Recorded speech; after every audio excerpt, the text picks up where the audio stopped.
Okay, let's look at the panic cycle again using the cartoons on page 23.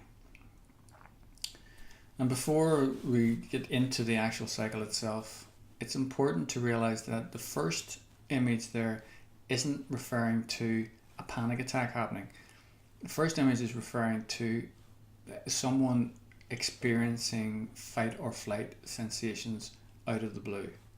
Okay, we tend to think that we experience panic out of the blue. We actually don't. Panic is something that we add afterwards, after we experience fight or flight sensations.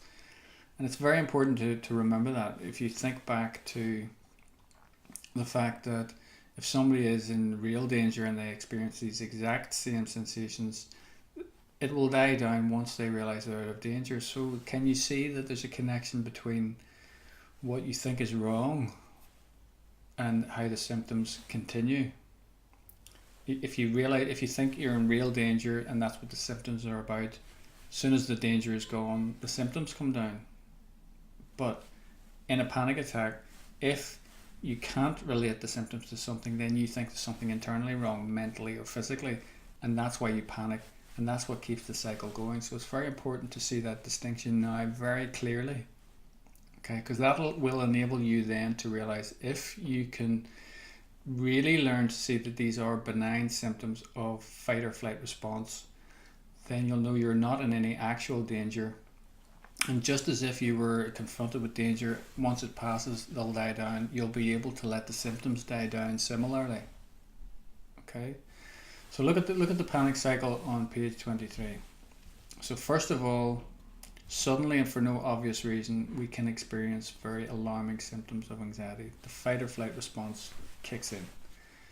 And sometimes people think, well, but why? Why does it kick in? I haven't been doing anything. I'm sitting in a restaurant, I'm lying in bed, I'm watching TV. And if you look back into your life, you can see that maybe you've had some stressful situations. Maybe you've been stressful from childhood. Maybe you've been through some relationship difficulties. Maybe you have difficulties at work, bills to pay. There's various problems that can lead to a build-up of anxiety, a build-up of adrenaline, sort of a drip effect, and suddenly, out of the blue, it can just get triggered into full-blown fight or flight response symptoms. Second cartoon, this is when we can misinterpret and catastrophize because we don't see any clear reason why we should be feeling like this. We assume we must be in danger physically or mentally. Okay, and then the cartoon at the bottom, this is when we panic. We don't immediately just get into panic. So remember that we feel fight or flight, we misinterpret, we catastrophize, then we panic.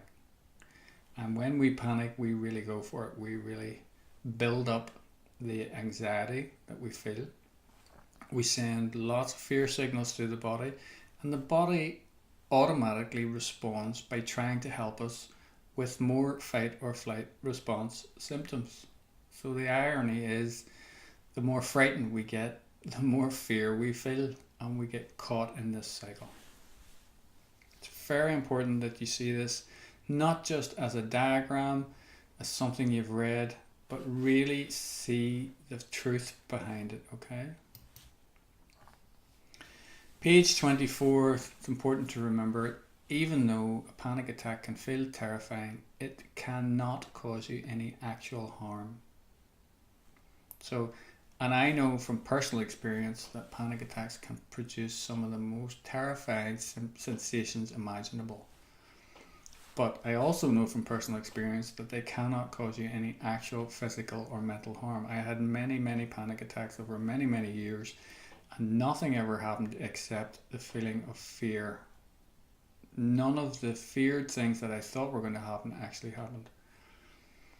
So no matter how extreme the sensations become, you're actually in no danger in the slightest. It just seems like it's a mistake.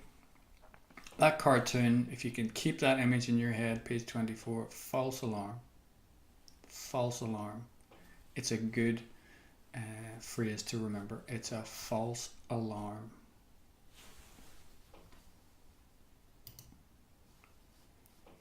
Another good thing to remember is that the body can only release a high level of adrenaline for a short time. Now, this is just a scientific fact. So the extreme symptoms of panic that you feel, they have to die down eventually. No one has ever stated that extreme level of feeling terrified permanently. It just can't happen. It actually physically cannot happen. Okay? We imagine that it'll last forever, but it actually can't. So you've heard the term adrenaline rush. Basically, adrenaline is produced in surges for short periods of time. So the intense panic will always pass quite quickly. Okay. Now we are left with fear afterwards, low level adrenaline, a sense of impending what's going to happen next, but a feeling of jitteriness. That's what most people call it. And we can be left with that, but that's still, it's not at the same level as the intense feeling of panic. When you're in panic, you feel that this is never going to stop. It's always going to be like this. And that adds to your sense of panic, which adds to the increase in adrenaline and so forth and so on into the cycle. Page 26, again, just emphasize the fact that it is misinterpreting and catastrophizing that causes to panic and become locked in the cycle. So the sensations themselves are not the panic attack. We can have the sensations, the fight or flight symptoms, but when we misinterpret, so we think there's something seriously wrong with us, we don't realize that they're just fight or flight symptoms, and then we catastrophize. That's the main culprit. That's what causes us to go into panic, which causes the body to release more adrenaline and so on. So it's very important to see that that's the place where the panic attack starts, really, not the fight or flight sensations. So let's look at how we actually misinterpret and catastrophize these symptoms. So the symptoms on the left, which again, remember, they're just benign fight or flight response symptoms. It doesn't mean we're in actually physical or mental harm whatsoever. Increased heart rate, it's just increased heart rate. But if we don't know why our heart rate's increasing, we think we're going to have a heart attack, a stroke, whatever. Jelly legs, if our legs suddenly go wobbly, we can't stand on them, they're shaky, well, we think we're going to collapse. Makes sense. My legs have gone, there's something wrong, there's no reason for it, I'm going to collapse.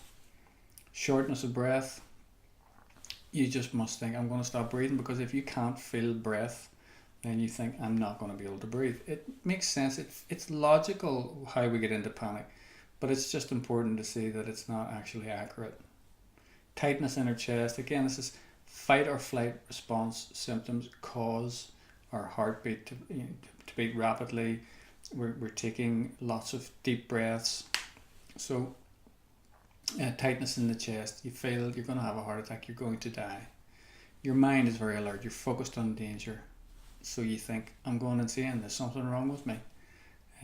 Dizziness, which comes from fight or flight, you think you're going to fall over, you're going to faint.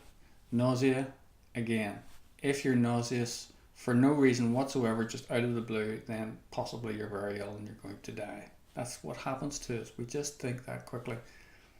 If you get that feeling of choking because you're breathing very rapidly, then you think you're going to choke to death. It's catastrophic thinking. If you get hot flashes, sudden chills, and you're out in public, you're going to worry that everyone's going to be looking at you. Why are you sweating in the middle of a room for no reason? Tingling in fingers and toes. You just might even just think, I can't cope with this. What is going on? Trembling, sweating, shaking. You feel you're just going to completely lose control. So, and you can see then it's very understandable that if that's how we misinterpret and catastrophize, it's very understandable that we go into panic. So it's not like we're doing anything wrong. When we have these feelings, it's actually quite logical. Just remember, it's a mistake.